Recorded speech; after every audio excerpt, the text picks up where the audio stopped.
एक कि हाँ हम आए थे, नाम नहीं कहेंगे, भैया बैठे हुए हैं।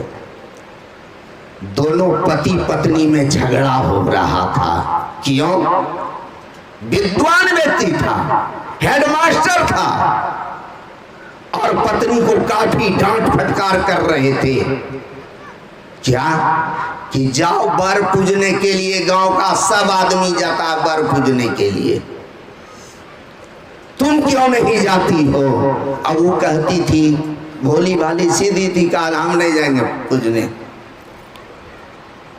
तब तक हम पहुंच गए उस घर में, तो पत्नी ने आके हमको कहा, देखिए ना ये क्या कहते हैं करने के लिए। हम कहे चुप रहो, मास्टरे साहब कहते हैं कि बाबा एक बात पूछे। हम कहे पूछिए ना। सब कोई जा रहे हैं बर पूजा करने के लिए, इनको कहते हैं ती जयबे नहीं करती है, ये कौन भक्ति हुआ?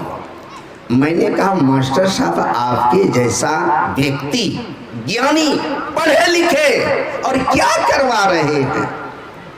क्या बुढ़ापे पर कह रहे हैं कि एक बियाह और कर लो? यही मुहारा है ना, आश्रम में लेटे हुए थे, थूक बिगने गए, तो मुहारा के बगल में ढेरी महिला थी, घूम रही थी, पेरी लगा रही थी। तो मैंने चौबई जी को कहा, नहीं आया है, कि चौबई जी वो क्या हो रहा है? कहा नहीं जानते हैं, आज बर पूजा है। तो हम कहीं गांव का सब बर मर गया है क्या? चौबे जी कहते हैं आपके मुंह से ऐसा खतरनाक बात। मैंने कहा चौबे जी वो बात हम नहीं कहते, बर पूजा का हम विरोधी नहीं है, लेकिन यह किया है साइड से तो गछवे पर मिला। अरे साइड से बरे रखना है तो बढ़िया व्यक्ति को रखिए तो काम हो चलेगा। वो गाछ कौन काम करेगा? किधर करता, हमको तो लगता करता नहीं होगा। तो मास्टर साहब को कहे आज के दिन तो आपको कहना चाहिए, बढ़िया वाला साबुन बाजार से ला देते खस, और सुसुम पानी करके एगना में चौकी पर बैठ के कहते मल मल के हमको नभाओ। अब बढ़िया कपड़ा नया पहनते, अगर आपको लड्डू खिलाता तो डब डब खैबो करते, अगर खुशी होते तो साया साड़ी ब्लाउजो ला के देते। वो गछवा एक को पीस ब्लाउज देगा क्या जो भेज रहे हैं? अरे जिस गाछ के निकट बैठ करके सावित्री बैठी और जमराज से जूझ करके पति को लौटा लिया, अगर वह गाछ को पूजने से सुहाग बच जाएगा। गाछ अगर पूजने, ये मान लीजिए यहाँ बैठे हैं, मेरे बैठने से ये चौकी भर देने लगे, मेरा विशेषता है कि चौकी का। सावित्री ने जीवन भर ध्यान पूजा की, ये नहीं देखे आप लोग? नहीं, इसको काहे देखेंगे? आडंबर न करना है। पिन ओढ़ के जाती है वहां दिखाने के लिए हम इतना ढनाट घर की स्त्रियां हैं। रोली जाके गाछी में बांधता है कि आज से एक पति तुम भी मेरा हुआ।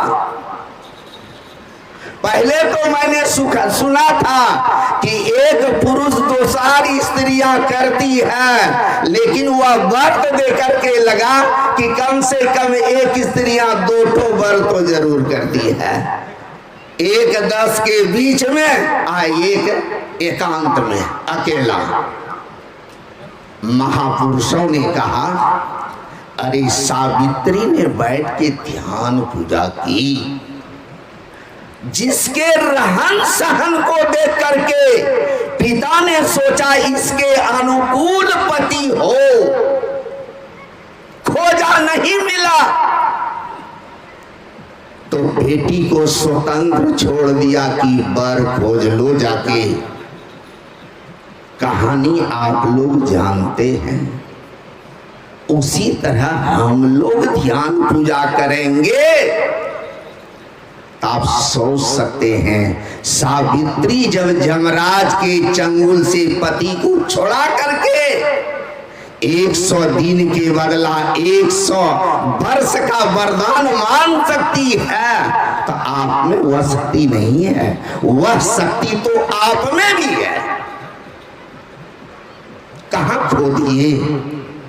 इसलिए महापुरुषों ने कहा अगर सेवा ही करना है तो पति का सेवा कीजिए, पति प्रसन्न रहेंगे। सास ससुर गुरु सेवा करहु, अगर ये 3 की सेवा और ध्यान करते हैं गुरु के बताए मुताबिक, तो पति को कहना नहीं पड़ेगा कि पानी दो जी। जैसे आएगा उसका भाव विचार देख करके उसकी सेवा कर दीजिएगा।